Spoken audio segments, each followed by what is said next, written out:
Nous avons vu que la température de la Terre augmentait. Nous avons vu que les gaz à effet de serre étaient probablement un des facteurs majeurs de ce réchauffement et pourquoi la quantité de CO2 augmentait dans l'atmosphère.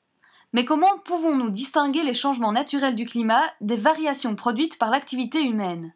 Eh bien, tout d'abord, redessinons la courbe des températures du dernier siècle. Pour savoir qui cause ce réchauffement, la nature ou les activités humaines, les scientifiques ont rassemblé les facteurs naturels qui influencent le climat, comme les éruptions volcaniques, les émissions de gaz à effet de serre et les activités solaires. Ensuite, ils ont calculé les changements en fonction de ces facteurs naturels. Ces changements sont représentés par la courbe verte que voici.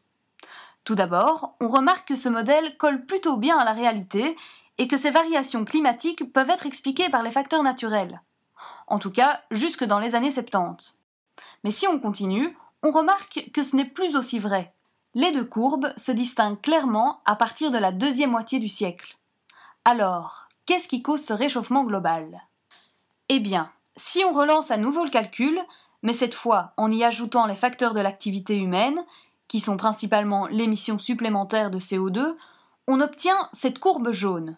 Vous voyez qu'elle aussi reproduit assez bien la première partie du XXe siècle, mais qu'en plus, elle reproduit cette rapide augmentation des températures que nous connaissons. Ces courbes nous montrent deux choses. Tout d'abord, que les modèles développés par les scientifiques semblent coller à la réalité. Et ensuite, que ce récent changement ne s'explique que si l'on prend en compte les activités humaines.